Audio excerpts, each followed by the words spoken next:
Hey guys, it's Raythe here. For those of you who don't know me, I'm the author of Everdark.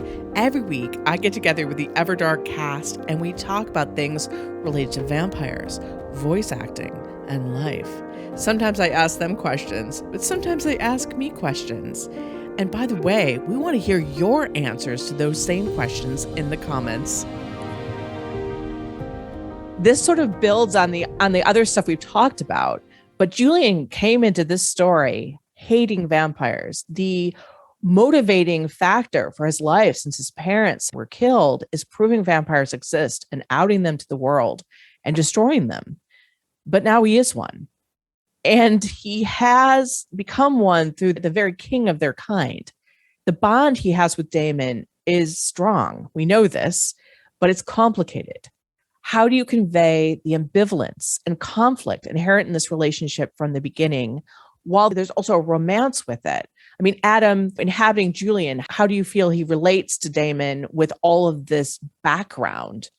Well, I actually think there's a lot of similarities in their characters. They're both very strong personality types who feel everything very strongly. They kind of not wear their hearts on their sleeves, but they both, it makes sense to me why they're drawn to each other.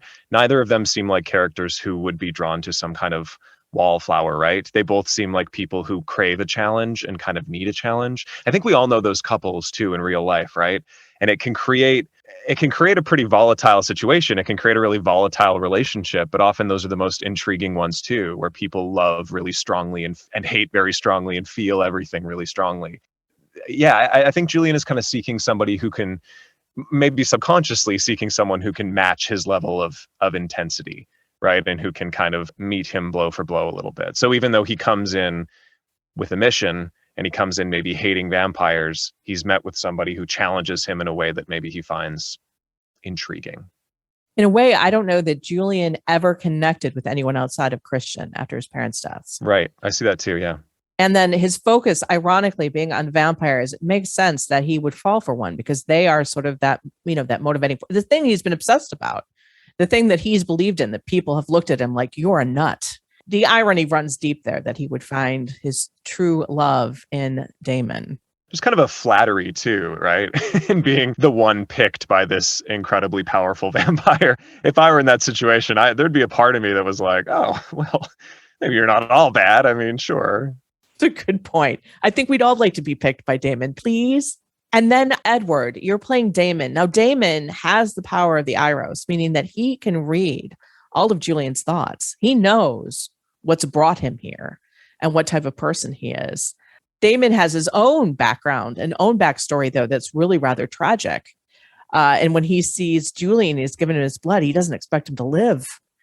Definitely not thrive. He expects something bad to happen. How did you sort of portray that or think of that when, in their beginning chapters together? So not to give away any spoilers because it's happened by this point, but when Daemon looked into his mind and there was that confrontation about, I'm not sure I want you to see everything I am.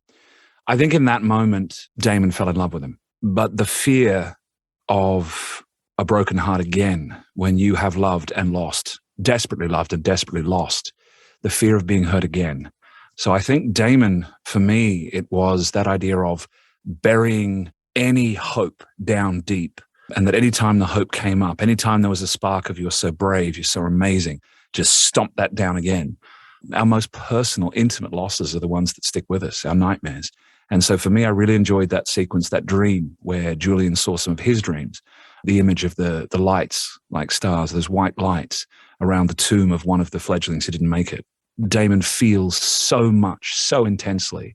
Allowing himself to acknowledge what he feels for this creature is just too much. It's just too intense.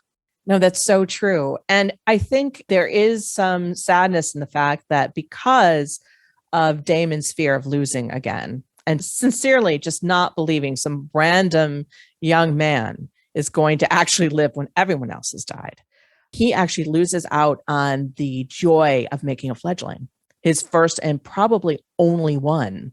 They really didn't get to do the traditional fledgling stuff. I mean, they get to it a little bit later, but if you think about it, when they part that time, writing it was actually really wrenching. And I thought to myself, like, they don't get to do this again for the first time. This will always be how this began. And I was also interested in knowing, and there you go, you can do a prequel of who were these people that were introduced to the Vampire King. I sort of had images of princes and princesses brought as worthy before the great king to become the chosen fledgling and never quite made it. But clearly Daemon felt for some of them. That interested me too, in reading that, of who were these people that he seemed to care so much about. And absolutely, when this random, strangely dressed, not particularly anything young man shows up out of the blue, who knew that could be true love? Exactly, with hatred in his heart, no less. Daemon, though, I think recognized, because I see him as this noble king. He so respected Julian's decision to sacrifice himself for Christian. His loyalty, his courage. Yeah.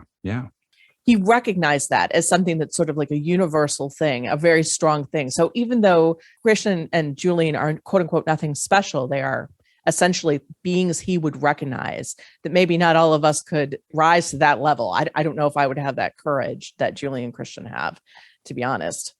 But then again, that's why I write them, so that I can pretend. No, and I think we all want to be special, even if it's just to one person. Absolutely. No, that's absolutely true.